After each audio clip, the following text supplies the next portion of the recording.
માંગરોળના સથવાવ ખાતે national highway અસરગ્રસ્ત સંઘર્ષ સમિતિ દ્વારા નેશનલ હાઈવે 56ની બાયપાસ કામગીરી સામે અસરગ્રસ્ત ખેડૂતોએ રોષ વ્યક્ત કરી વિરોધ પ્રદર્શન કર્યું હતું, જેમાં પોલીસ સાથે ઘર્ષણ સર્જાતા વાતાવરણ ગરમાયું હતું। માજી ધારાસભ્ય આનંદ ચૌધરી, અખિલ ચૌધરી સહિતના આગેવાનો ખેડૂતોના સમર્થનમાં જોડાયા હતા। સથવાવ ખાતે રહેતા ભાજપના સાંસદ પ્રભુ વસાવાને આ મુદ્દે રજૂઆત કરવા જતાં ખેડૂતોના ટોળાને પોલીસે રોકી લેવા સાથે સંસદના આશ્રમ નજીક મોટી સંખ્યામાં પોલીસ કાફલો તૈનાત કરવામાં આવ્યો હતો। પોલીસ કાર્યવાહી સામે ખેડૂતો અને આગેવાનો રસ્તા પર જ ધરણા પર બેસી ગયા હતા।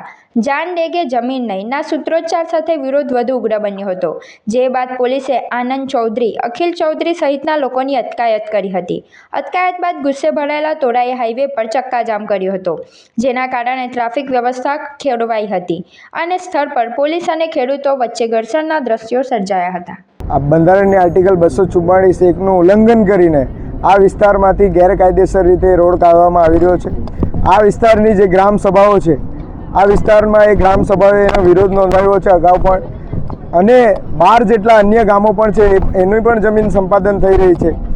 આ ખેડૂતોની માત્ર એક જ માંગ છે કે આ વિસ્તારમાં જે હાઈવે આવેલો છે એ જ હાઈવેને રીડેવલપ કરવામાં આવે અને આ જે ખેડૂતોની વધારાની જમીન સંપાદન થાય છે એને રદ કરવામાં આવે, કારણ કે આ વિસ્તારમાં જે જમીન છે ખેડૂતોની માત્ર થોડી જમીનો ખેડૂતો પર છે અને એમાં જ એમનો જીવન નિર્વાહ ચાલે છે। અને જમીન એ આદિવાસીનો અસ્તિત્વ, અસ્મિતા અને સંસ્કૃતિનો પાયો છે।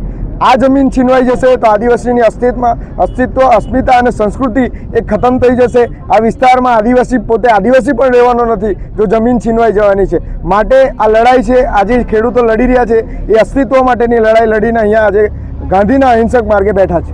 એ નવી સંપાદન નીતિમાં લગભગ મોટા ભાગના ગામો, લગભગ 10 ગામોમાંથી એ આખા ગામો ચીરીને જગ્યા સંપાદન કરે છે। અહીંયા સઠવાવ, સરખુઈ, દડવાળા, પીપલવાળા, કાકડાપાર જેવા ગામોની નવી જગ્યા સંપાદન કરવાની છે। હાલ જે રસ્તો છે એને વાઇડનિંગ કરવા માટે કોઈનો પ્રતિકાર નથી અને કોઈનો વિરોધ પણ નથી।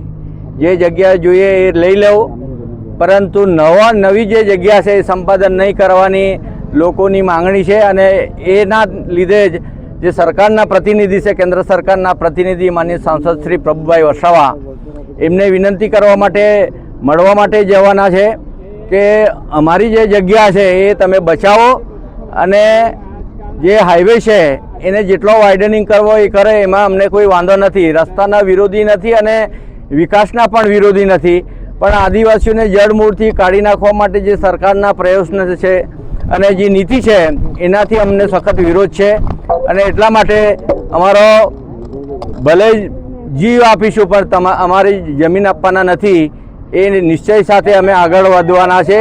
અને માનનીય સંસદશ્રીને વિનંતી આપના માધ્યમથી કે લોકોની વ્યથા સાંભળે અને યોગ્ય નિરાકરણ લાવે। ઉનાળાની સિઝનમાં ફરવાનું આ એક સ્થળ તો યાદ બધાને આવે જ છે, એ છે વોટર પાર્ક।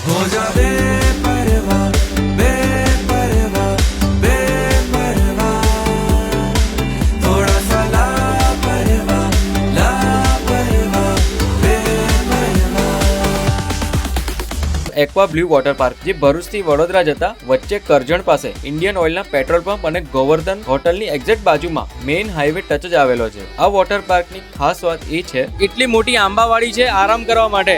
આ બાજુની સાઈડ વોટર પાર્કમાં નાના છોકરાઓ એન્જોય કરે છે અને એમના જે પેરેન્ટ્સ છે ને તે આ બાજુની સાઈડ આરામ કરે છે આંબાવાડીની નીચે।